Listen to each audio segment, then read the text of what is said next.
Assalamualaikum warahmatullahi wabarakatuh. Di sini kami akan menjelaskan tentang artikel kurikulum tepat guna. Pembahasan pertama yang akan dibawakan oleh saya. Sejumlah sekolah di berbagai daerah ini telah mengimplementasikan kurikulum tepat guna yang di luar sekarang.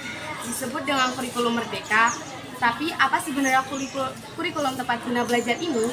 Kurikulum tepat guna di Pondok Pesantren Darussahadat Tulab sudah mulai diimplementasikan sejak tahun 2022 silam. Kurikulum ini bertujuan untuk menyederhanakan kurikulum sebelumnya yang terkesan rumit dan tidak bisa memenuhi capaian kompetensi santri. Penerapan kurikulum tepat guna di Indonesia pun semakin masif. Hal itu ditandai dengan Surat Keputusan Kepala Badan Standar Kurikulum Mereka pada tahun ajaran 2023 sampai 2024 yang menyebutkan lebih dari 105.000 sekolah atau satuan pendidikan yang telah mengimplementasikannya. Bahasan yang kedua yang akan dibawakan oleh saya. Kurikulum tepat guna adalah kurikulum dengan pembelajaran intrakurikuler yang beragam, di mana konten pembelajaran akan lebih optimal agar santri memiliki cukup waktu untuk mendalami konsep dan menguatkan kompetensi. Di sisi lain, ustadz atau ustadzah atau guru memiliki keluasaan untuk memilih berbagai perangkat ajarnya, sehingga pembelajaran dapat disesuaikan dengan kebutuhan belajar dan minat peserta didik.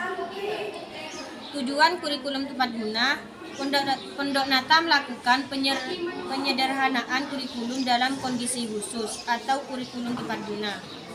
Efektivitas kurikulum dalam kondisi khusus semakin menguatkan pentingnya perubahan rancangan dan strategi implementasi kurikulum secara lebih komprehensif.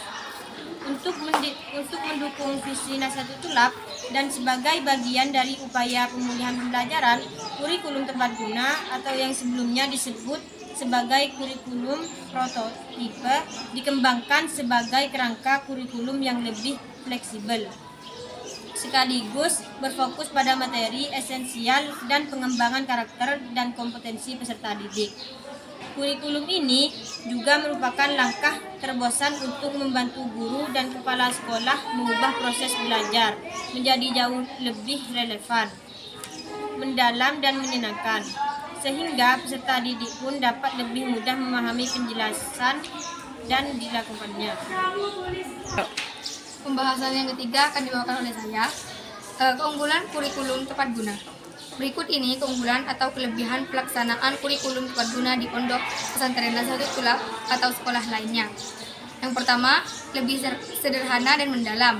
Kurikulum tepat guna lebih berfokus pada materi yang esensial dan mengembangkan kompetensi santri pada fasenya. Proses pembelajaran diharapkan menjadi lebih mendalam, bermakna, tidak terburu-buru dan menyenangkan. Yang kedua, lebih tepat dan berguna. Bagi santri, khususnya jenjang SMA, tidak ada program peminatan di SMA, sehingga peserta didik memilih mata pelajaran sesuai minat, bakat, dan aspirasinya. Guru juga diharapkan mengajar sesuai tahap capaian dan perkembangan santri.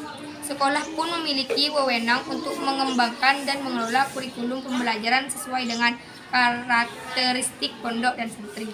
Relevan dan interaksi. Pembelajaran melalui kegiatan proyek memberikan kesempatan lebih luas kepada peserta didik untuk secara aktif mengeksplorasi isu-isu aktual, misalnya isu-isu lingkungan, kesehatan, dan lain, sehingga dapat mendukung perkembangan karakteristik dan kompetisi profil pelajaran Pancasila. Ada beberapa karakteristik utama dari kurikulum ini yang mendukung pemulihan pembelajaran, antara lain: A. Fokus pada materi esensial sehingga pembelajaran lebih mendalam. B. Waktu lebih banyak untuk mengembangkan kompetisi dan karakter melalui belajar kelompok. C. Capaian pembelajaran perfect dalam jam pembelajaran yang fleksibel, mendorong pembelajaran yang menyenangkan dan relevan dengan kebutuhan pembelajaran yang kondisi satuan pendidikan. D. Memberikan fleksibilitas bagi pendidikan dan dukungan perangkat ajar serta materi pelatihan untuk mengembangkan kurikulum satuan pendidikan dan melaksanakan pembelajaran berkualitas.